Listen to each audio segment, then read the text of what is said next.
ca ñoom muy ñoom Seydi Gassama ak Boubacar Seye ak ñi ñu àndal yor xëy na fësal ci xëtam bu njëkk ni dañuy fàttali le président Bassirou Diomaye Faye ci li nga xamante ni moo di ay engagement am ci li nga xam ne jëm na ci li amoon de 2021 ba 2023 muy ay mbir yu doy waar yoo xamante ni tey moom moo tax sax mu egsi au pouvoir waaye 2 ans après dañu gis ab tekk-tekkaaral boo xamante ni am na ci wàllum yoon. oui loolu defe naa mbir la boo xamante ne ñi ko subir wala la majorité des Sénégalais ñi nga xam ne tey ñoom ñoo waral Bassirou Diomaye Faye dégg président de la République. ñëpp am nañ lu leen naqari par rapport ak dige boobu nga xam ne dañ ko dige woon ak askanu Sénégal. mooy si benn moment Macky Sall dafa nekkoon di teg benn xeetu répression ci kaw peuple sénégalais bi. li ko waraloon di lenn mooy naka lay def ba mën a conserver pouvoir et loolu nekkoon une situation boo xamante ne nii taxaw teemu jàkkaarloo ak moom moo fi sësoon la jeunesse sénégalaise ñu bëri ci askanu Sénégal tey amoon taxawaay pour ne lii duñu ko nangu muy li nga xam ne moom mooy dictature bi ñu fi bëggoon installé xeex boobu noonu ñu xeex si ci kanamu Bassirou Diomaye Faye donc mu nekk lu doy waar loo xamante ne dafa xewoon ci période boobu waaw loolu jàll ay nit ñàkk ci seen bakkan on nous parle de contrat d'armement ay nit yor ay fetal ay nervi ay takk der ci mbedd yi di dóor ay bal et puis preuve à l'appui ay vidéo ay photo et cetera. numéro 9 bi par exemple sànq bi ma si am na ko ma ne numéro 9 moo ma si gën a naqari. kenn xamul numéro 9 c'est-à-dire une personne qu'on voit mu yor benn arme nii di dox si mbedd yi. il tire sur les gens di rey nit ñi comme ça. nervi nag. waaw loolu yëpp jàll fi ay nervi ñu jël leen di leen fay journée. ñuy rey ay nit. ba par la suite coow am parce que dañ leen a fay woon xaalis ñu jël armes yi ne duñ ko delloo. donc yooyu yëpp xew fi.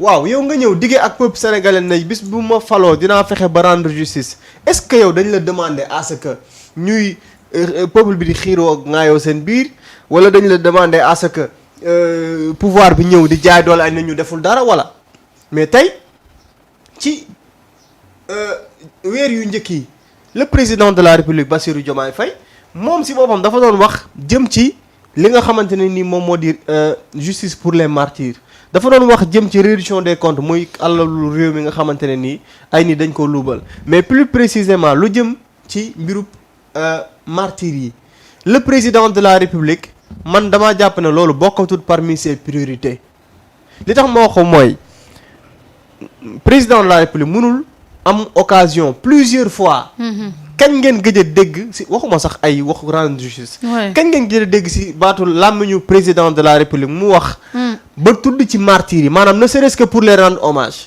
kañ ngeen ko gëj a dégg wala ngeen gis ko mu wax ci loolu c'est début donc ça montre que kooku loolu nekkatul ay priorité am ñun ñi nga xam ne am nañ lu ñu naqari par rapport ak loolu dañuy dem rejoindre le premier ministre rek ca taxawaayam premier ministre gannaaw ba mu ca xëccee lu ne mu def ko ci yuuxu ci def ci lu ne nekk finalement fan la mujjee ak ñun il est allé jusqu'à dire amatuma ci yaakaar c'est le premier ministre mi taxaw naan amatuma ci yaakaar ak xëy na moom niveau d'information moom am ak xëy na lam ñu waxul ca lan moo tax mu wax ne amul yaakaar parce que loolu c'est une question fan la toll ak lan la xam ba tax mu taxaw devant l'Assemblée nationale ne leen lu jëm ci wàllu justice amatuma ci yaakaar ça veut dire que mais mbir mi fi mu toll kenn xamatul lan la le président de la République waxatul lu ci jëm jëfatul lu ci jëm et aujourd'hui je pense que c'est ça le vrai problème mooy bu fekkoon ne président de la République ni Ousmane Sonko di taxawee par exemple Ousmane saa boo ko dékkee micro mu wax la ni la dañoo war a rendre justice martyrs yi saa boo ko dékkee micro mu wax la ni la ñi nga xamante ne nii ñoom ñoo doon luubal alalu réew mi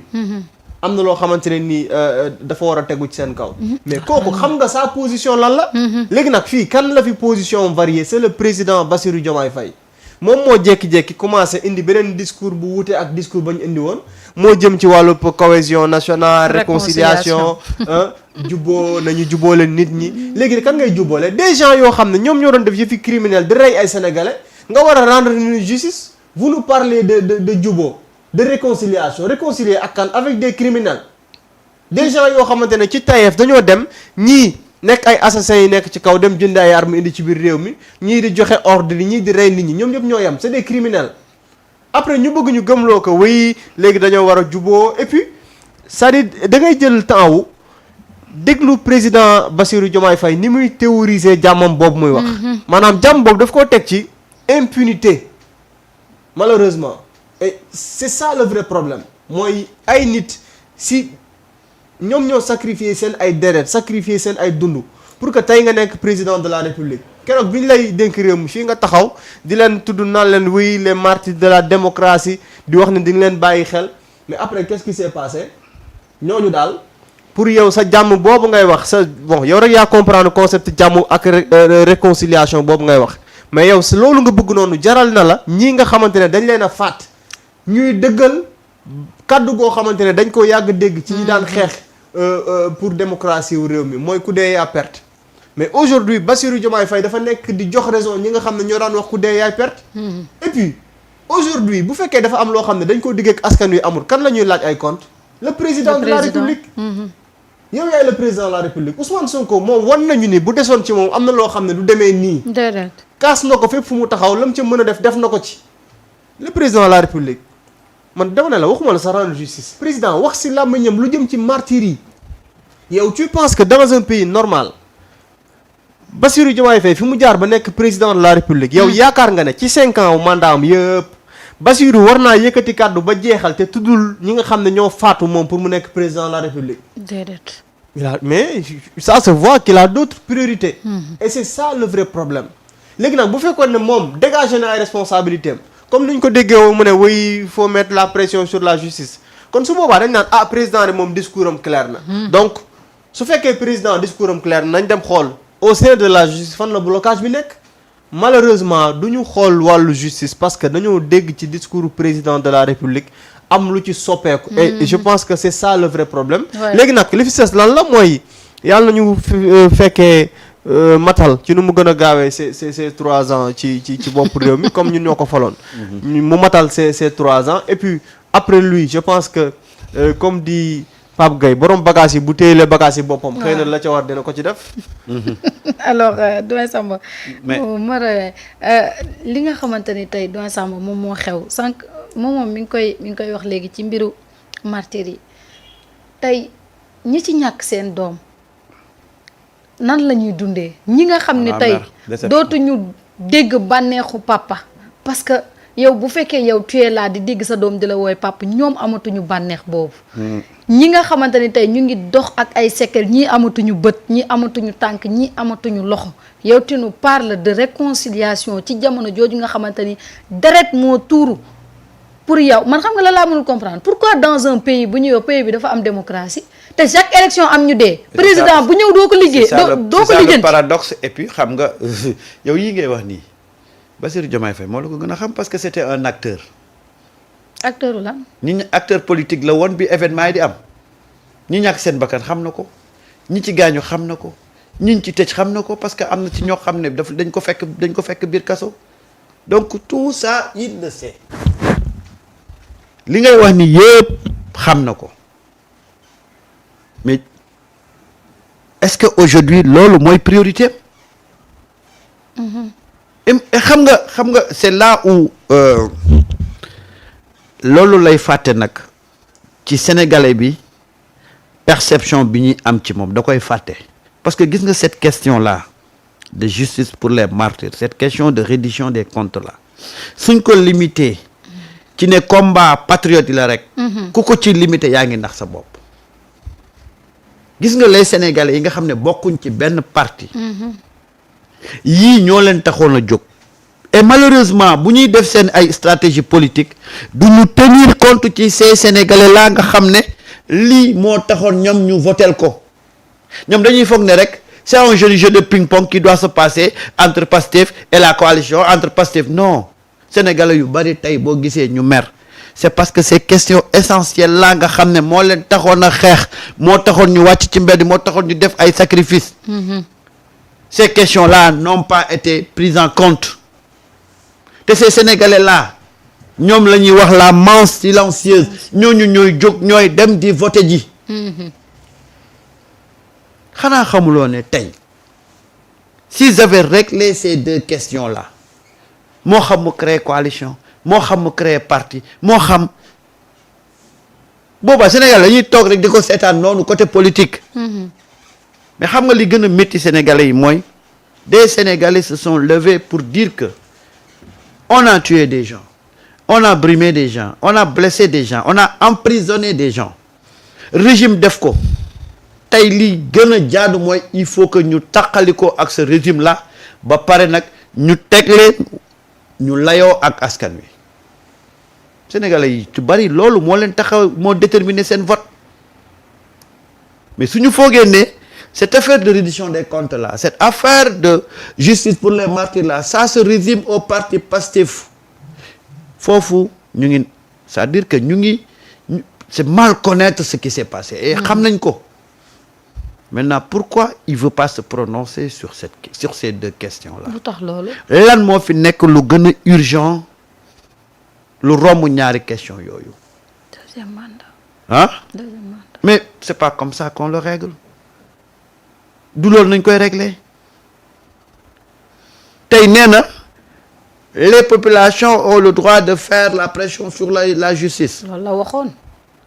ma ne xam nga loolu la waxoon mais yow le gardien de la justice yow lan ngay def pour jàppale ces populations là à ce que seen doléance ñu régler ko lan ngay def les populations sont en train de faire la pression parce que organiser une marche c'est une forme de mettre la pression sur ñu pour ñu diligenter dossier bi et c'est la deuxième fois que ces familles-là organisent cette marche-là avec le cœur meurtri ñaaw na de. donc non gis nga ñaaw na torop. lépp lañ mënoon xalaat ba mu des lii. ba mu des na ñun danañ ñëw ci régime bi Pastef Bassirou Diomaye Faye nekk président de la République ñu toog 2 ans ay famille yi nga xam ne ñoo xeex ba indi ko tey ci pouvoir bi famille yooyu wàcc di réclamer justice pour seen ay doom yu ñu faat pour seen ay doom yu ñu gaañ pour seen ay doom yu ñu emprisonné c'est ça qui est désolant. yal nañu yàlla musal ci. Maintenant quelle lecture le citoyen bi di am ban sentiment le citoyen bi di am. sentiment de déception. exactement. fi mu ne nii ñëpp a am déception. moo tax déception totale. lan moo tax xool leen. boo gisoon ba nga daan génn ñu lay may ay cœur. gis léegi nga ngay génn ñu lay carton rouge. waaw nga xam ne ñaari yoon xam nga les hommes politiques des fois dañuy def politique te duñu fàtte dañuy fàtte la main silencieuse gis nga les Sénégalais qui votent ñu ci bari bokk ñu ci benn parti politique. déedéet. dañuy toog seen kër di dégg ngay wax di dégg ngay promettre ñu toog di la xaar. def jot defoo ñu jël seeni matukaay. wallaay foofu la Sénégalais yi toll foofu la les patriotes toll. man dama lay wax Marieta gis nga Sonko lam waxoon ne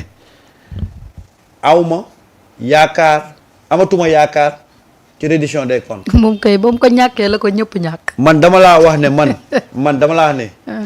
ki ma gëm muy sama certitude à 100% muy loo xam ne man daanaka yaqin la ci man. man damaa gëm ne ces questions là Ousmane Sonko moo ko fi mën a régler. ndeysaan dafa jàppoon ne ki mu fi teg mën na koo régler. mais man malheureusement. man de gis nga buñ ko régler ci mandat bii. lu may bett lay nekk. li Ousmane amatul yaakaar moom. pour être vraiment honnête et sincère man buñ ko régler ci mandat bi lu may bett lay nekk moo tax nag man dama nekk ci benn dynamique boo xam ne mooy vivement que Ousmane soit élu en 2029. incha allah. mais nag waruñu woon xaar loolu. waaw mais waruñu xam nga waruñu ko woon xaar. parce que mënoo taxaw devant tous les Sénégalais campagne ñaar. su ma yéegee xale yi ki leen rey dinañ ko xam su ma yéegee alalu askan wi ñi ko lekkoon dinañ ko goqi ba tey kenn goqiwul dara. ñëpp ngi ànd ak alal ji dem. loolu laa lay wax. jël ci alal jooju yow di ñëw di la ci xeexee. waaw mais à travers ay nit. waaw léegi yow boo gisee loolu dootoo fi nekk naan waroon nañ romb na la. ci ma yaakaar nañ ko weccee xanaa. léegi nag xam nga lu ñuy def. mooy. moi je dis une fois encore. doy na waar. moi je dis une fois encore. et c'est une responsabilité qui revient aujourd'hui peut-être aux patriotes. ñi ci xam nañu assister psychologiquement assister suñu ko mënee assister les victimes surtout am na ñuy dundal parce que xam nga li gën a métti mooy justice bi nga doon xaar ñëwul ba pare ngay vivre des conditions très difficiles. Surtout c'est difficile da nga naan lii. Voilà. politique jaru ko. benn Voilà. politicien jaru ko. Donc, tout ça. il faudrait que moi je dis aux gens de Pastef en attendant que les victimes là li ñuy kaas ñu mën am satisfaction. Si on peut les vraiment on peut se rapprocher de ces familles là assister leen comme les horizons sans frontières di def. Boubacar Seye. comme li Amnesty di def muy Seydi Gassama bu ko defee peut-être que métit bi dana gën a wàññeeku. ñoom de wax dëgg gis yàlla naa nag keroog ci seen marche bi j'ai vu des responsables de Pastef. waaw j'ai vu également ku ci mel ni ñoom Maïmouna Bousso. mi ngi fa woon waaw. Moi je dis une fois encore que waa Pastef à chaque fois que ces familles de victimes là décident d'organiser une conférence de presse ou autre événement nañ leen gis ngeen toog ci seen wet ngeen autorités yi kilifa yi parce que nag gis nga nit ki mënul nekk ak naqaram ba pare nga seetaan ko te gisul kenn. et ça également j'interpelle les autorités te Ousmane De- ne peut pas être partout. voilà j'interpelle les autorités de Pastef parce que dafa am un problème à l'UCAD dafa am ay étudiants yoo xam ne jamono ji ñuy nekk Pastef di afficher seen militantisme dañ leen dàqoon de façon arbitraire ces étudiants là ba tey ñu ngi def lu nekk pour intégrer waat université mais dañu retrouver wu seul ci combat boobu donc suñu leen mënee dimbale parce que dàq bi ñu leen dàq c'est juste que cette appartenance à Pastef à l'époque parce que à l'époque se réclamer de Pastef crime la woon. crime la woon et ñooñu nañu xool nan lañ leen di jege jàppale leen et ça moi je pense que il revient aujourd'hui aux responsables du parti vraiment de faire ce travail-là. Et l'actuel ministre de l'enseignement supérieur. waaw monsieur Daouda Ngom. xam nga situation bi yaa ngi ko maa ngi ko naroon fàtte. c'est-à-dire li nga xam ne moom la communiqué bi indi dañ ci wax ni en date du 26 juillet après plus d'une année d'attente. Pastef UCAD avait alerté sur la situation des étudiants patriotes de l'UCAD injustement sanctionnés dans un contexte politique aujourd'hui révolu, suspendus ou exclus pour le seul engagement sous le régime de Macky Sall. Ces étudiants ont vu leur parcours brutalement interrompu. Si quelques avancées ont été notées, une partie importante reste à ce jour confrontée à un silence incompréhensible. Pastef UCAD refuse que cette injustice perdure car derrière ces dossiers, il y a des vies suspendues, des rêves fragilisés et une jeunesse qui, malgré deux années d'attente et de sacrifice, 2 années ont passé, 2 années d'attente, 2 années de sacrifice, 2 années pendant lesquelles ces jeunes ont regardé leur avenir s'éloigner, impuissants pendant que le temps, lui, ne s'arrête jamais. Pastef UCAD appelle les autorités compétentes à prendre des mesures justes, humaines et définitives pour permettre à ces étudiants de retrouver leur place dans les amphithéâtres, dans la dignité et le respect de leurs droits. Donc ki nga xam ne moom moo di Hervé Malak di chargé des affaires pédagogiques bu Pastef moom moo ko def. Donc loolu je pense que le ministre de l'enseignement supérieur bon je vais pas du ma wax kudd wala ñooñu parce que c'est un peu voilà mais le ministre bi nga xamante ne moom jàpp naa ne war na ci mën dara nekk aussi quelqu'un buy militer ci biir parti Pastef. Je pense que ces questions lu ñu war a régler la parce que ndaw yoo xamante ne nii defuñu naka su dul noonu. déedéet dañu am appartenance politique wane ko te xam nañ li nga xam ne moom moo fi xewoon période boobu noonu. am yenn yi affiché ko dafa am lu mu la doon jural. donc bu fekkee ne nit ki mooy li ñu doon wax léegi rek ci martyr yi c'est-à-dire nit ki défendre la jaral ko mu am lu mu si ñàkk yow nga dem ba yow yaa yore loolu te moom mënul retrouver wu am droit bi nga xam ne moom la war a am y a de ces choses yoo xamante ne wax dëgg yàlla dafay mujj doy waar donc nañ ci jug. ñu taxaw ci ñi ci mën a taxawee ñi nga xam ne itam que ce soit ces députés ñi nekk biir Pastef ku ci mën a dem saisir autorités yi par rapport ak xeetu situation yi pour parfois di leen jàppale ñi leen féete kaw peut-être ñoom dinañ nekk ci liggéey boo xam ne xëy na du ñu yëg wala du ñu tal wala et cetera mais yow mi nga xam ne tey mën nga jotee ci ñoom toog nga lire nga par exemple sa communiqué mais fais le déplacement wala essayer def benn coup de fil ci kilifa yooyu ne leen jàmbaar nangam ak nangam xew na transférer leen ces informations ngir la ca war dëgg ñu def ko ci parce que gëm naa ne ñoom ñoo mën di jàppale ñi nga xamante ne ñoom ñoo di autorités yi ngir ñu mën a résoudre xeetu situation yu mel nii mais en tout cas bëri na parfois looy gis yenn situation yoo xam ne day am parfois ñu meree sax autorité alors que xëy na sax yëgul mais dama gëm ne dafa war a am benn relais ñoom ñoo war di jàppale ñooñu mooy tey jii toog naa yëg naa ne diw mi de bokkoon na si prisonnier politique yi mi ngi nekk ci benn situation feebar na wala nangam ak nangam mais yow moomu solal sa dàll nga dem ca ña nga war a gis wax leen ko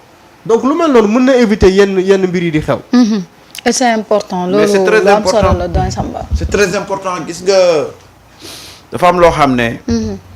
moom la parti Pastef tëggeewoo.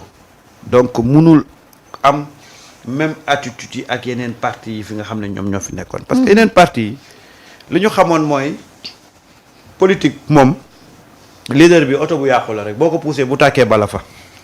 loolu woon na de. mais le Pastef n'a pas vendu ça au Sénégal. Pastef de ñëpp cotisé. Moi je dis que aujourd'hui c'est difficile c'est dur nga toog am sa doom mu am benn situation bu difficile ñu rey ko ñii ñu yàq ay cërëm ñii ñu tëj leen pendant des mois ngay xaar justice nga xeex pour xaar justice nga ñëw fi nga yaakaare ne fa la justice war a mën a commencer pour régler sa question gisuloo ko ba mujj gi ngay ñàkk yaakaar bay wàcc ci mbedd mi. ñaaw na de. xam nga loolu amul lu ko gën a métti. billaay dafa ñaaw. c'est pourquoi nag gis nga situation boobu noonu bu mel noonu Marita moi j'exhorte sur les partis Pastef à créer un siège social boo xam ne tey ay militants dañuy ñëw ñu leen di accompagner parce que Marieta ñàkk dafa métti teg ci nag ñu war a mën a régler situation pour nga xam lan mooy yoon lan moo xew Marieta ñu xañ la loolu réew xoolal détresse boobu. nga xëy ñu torturer la ba nga ñàkk lu gën a sacré. voilà mais nga xëy dégg ñuy wax réconciliation mais ñooñu kan moo leen di suivre. loolu dafa métti. kan moo leen di suivre il faudrait que ñu am benn fu ñuy dem ñu leen di déglu di am possibilité di waxtaan ak les membres du parti parce que gis nga am sentiment. am sentiment ne on t'a abandonné. dafa métti de. non seulement amuloo justice amuloo ku la taxaw ba pare tu as le sentiment d'être abandonné. loolu gis nga fi mu lay yóbbu. boo moytuwul dof. loolu nag moi je demande vraiment au parti Pastef de créer un siège social boo xam ne dinay daj xoolal fu ñu am siège politique. nañ fa def benn cellule sociale boo xam ne dinañuy mën a récupérer ces jeunes là. di mën di waxtaan ak ñoom di mën di leen jàppale. barki démb c'était le samedi ou le vendredi y a un jeune boo xam ne dafa décédé. parce que bi muy génn prison. dafa amaale dafa amaale problème bu lié à affaire dermatologie ci peau bi looloo ko jàppoon parce que xam nga suñu prison yi matt yeeg mutu yeeg lu nekk booy génn la plupart des gens yi nekkoon ci kaso bi ñu génnee dañu traîner ay feebar. ñoom ñëpp am feebar. am nañ ci fii benn cas. ok am nañ ci benn. kersa ak xëy na di ñafe. moo ko jàpp. ak bëri jom. mais ñun ñi nekk ak moom xam nañ ne. il est malade Oustaz Assane Seck et il se bat. xaarul kenn am na yoo xam ne yu bari yoo xam ne mënu ko wax. il peut pas le dire tout haut. mais ñun ñi nekk ak moom di def ak moom émission on sait que dafa feebar. il se bat nag mu ngi faju ak selon ses moyens. mais mënoon nañ ko gën a taxaw gën koo jege gën a gérer santé. nañ dajale martyrs yi daal di waxtaan ak ñoom. waaw. kii victime yi autant pour moi di waxtaan ak ñoom. gis nga di leen jege. di parce que am na ci ñoo xamante ni tey ñu ngi leen torturer ba yu bëri mënatuñ ko amuñu liggéey. amuñu famille. waaw imaginel nag. amuñu dara en fait. léegi imaginel loolu après nag nga am le sentiment qu'on t'a abandonné. waaw nga toog fee di wax waxu réconciliation. non ñoom kay ma xamal benn affaire Marita gis nga ñoom sama xol. les victimes là dafa am ci benn niveau boo xam ne fa la ñu nekk ba pare am quelque chose boo xam ne daf leen lié de très fort ak Ousmane. waaw loolu rek moo leen di téye noonu. gis nga liñ ci nekk yëpp nii parce que dafa am loo xam ne dafa leer seen bopp daf leen wóor ne bu desoon rek ci Ousmane booba commencé nañ problème yi depuis commencé nañ koo régler. yow Ousmane mii di jël salaire am di ko dajale pour bu amee somme ba mu mat mu jël ko ñii di victime yi mu jàppale leen si ku nekk am ci loo yëngu mënal sa bopp. waa ku la di jox ndékki bu la diggee añ doo ko gëm. est-ce que xam nga Ousmane lu tax muy def loolu. waaw. parce que day bañ qu'il y ait un vide totalement. waaw muy amoo justice amuloo ku la taxaw. gor la amuloo ku la déglu. amuloo ku la accompagner. ba pare amatoo liggéey amatoo dara. amatoo liggéey. tey ni Ousmane xalaatee dajale ay mbir en attendant parce que l'élément fondamental mooy que la justice soit faite. billaay. mais à défaut mu am loolu noonu nga xam ne moom la bëgg pour les martyrs les familles des martyrs Ousmane essaie un peu de ne pas won leen ne man je vous ai abandonné. moo tax muy def li muy def nii. wallaay Ousmane nag ni mu amee taxawaay boobu na ko les militants de Pastef amee taxawaay boobu ñi mën di boole ay nit ak ay médecins. ñu leen di xool ñi mën di yóbbu ci ay nit ci ay ñi seen xam-xam màcc ci wàllu xel c'est-à-dire que aujourd'hui solidarité bi tey la gën a war a mën a yaatu ci ces familles des victimes là. bu ñu organiser te bu ñu gestoon nañ leen ci gis. loolu mooy lii dëgg gis nga nit dina am yaakaar. yaakaar bi yeggseegul waaye dafa am noo koy taxawee ba nga xam ne dana yaakaar te du nekk ci yenn état yi mais xam nga ñàkk doon xaar justice gisoo ko ba pare tourner gis ne yow la taxoon ngay xeex ak ña nga ko doon xeexal tey dañ laa abandonné loolu ban situation la lay yóbbu. sentiment bu métti. day métti. torop. Et moi, une fois encore, je demande aux responsables de Pastef de gérer cette situation-là. C'est difficile, mais c'est le contexte qui l'impose. Parce que tey bu fekkoon ne tey ubbi nañu seeni dossier commencé di ci liggéey. kon bu boobaa dana gën a woyof mais malheureusement gis nga tey fi ñu toll.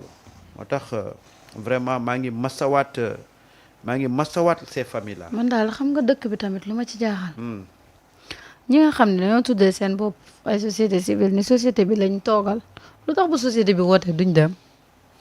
loolu tamit duñ changer tur bi. Marita gis nga nag Marita man de wax dëgg fa yàlla. déedéet moomoo yow nee nga société bi te kenn xamul sax ban société moo la délégué de un kenn ñun faluñu la nga délégué sa bopp société civile yow bu société bi wootee doo dem parce que yow question des martyrs loolu xam nañu yow Sénégal réew moo xamante ne dañ ne am na démocratie chaque régime bu ñëw am ñu dee. mais mbirum góor jigéen di yàq société yow doo wax. xam nga marche bi amoon samedi.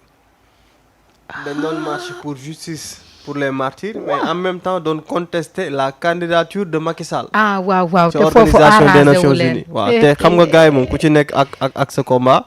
am na ñoo xam ne par exemple actuellement seen yitte yëpp mooy dem layeli ji ni dañoo war a soutenir la candidature de Macky Sall.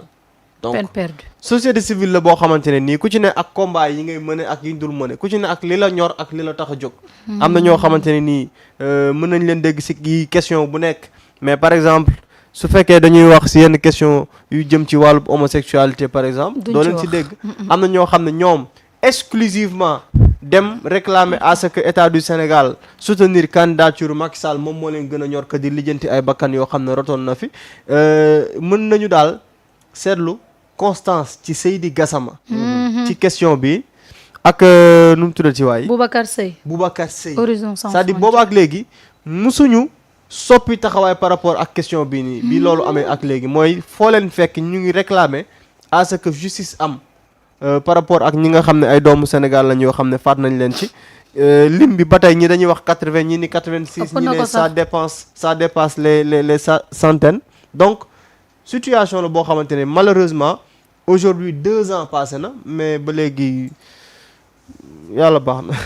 ah nañ tuddee seen bopp Xam nga leneen yow- nag nañ tuddee seen bopp leneen wax xam dëgg nga- yàlla xam buñ nga fi da ngay tuddee wax- seen bopp société waaw civile. non Marieta yow yaa fi nekk di sonal sa bopp rek waaye yow boo seetloo yàgg naa laa wax ne man ñenn ñi man mosuma leen gëm te duma leen mos a gëm seen taxawaay société civile xam nag moo tax man ñooñu xaaruma leen ci benn combat citoyen xaaruma leen ci fa ñu mënee kay xam nga ko fa ñu mënee xam nga ko képp ku toog nag di leen laajte c'est parce que da nga bëgg a guddal jël rek wala bëgg a rafetal waxtaan waaye doo leen ci gis doo leen ci dégg ndax yitteelu leen gàcce la de. ni ko sénateur di waxee Charles société politique lañ mais du société civile waaw politique lañ la wax dëgg Voilà. yàlla.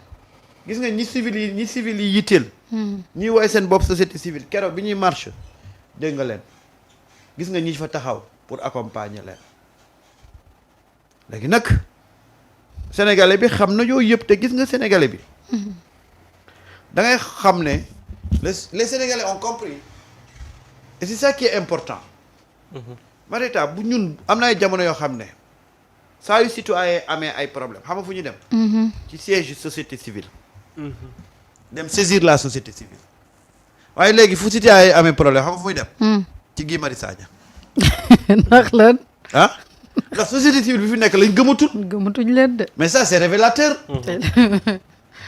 man bi may nekk reporter combien la couvrir benn pàcc bu ci société bi ñoo xam ne dañoo am problème moo xam ay travailleurs moo xam ñu ñëw saisir la société civile pour mu accompagner leen ci combat bi ñaata yoon laa ko couvrir man mii noonu naa kër siège société civile yi de waaw parce que ci biir société bi pàcc bu amaan problème c'était automatique waaw da ngay dem saisir la société civile ñu accompagner la ci sa combat pourquoi maintenant aussi bien les ouvriers les chauffeurs les fu ñu amee problème ci Guy Marius Sagna la ñuy dem parce que gëmatuñu cette société civile là xam nañ cette société civile là li ci taxaw et c'est là où j'interpelle une fois encore kan c'est. les députés ci la tey société bi dafa dem ba amatul ci ku mu wékk ay doléance am ah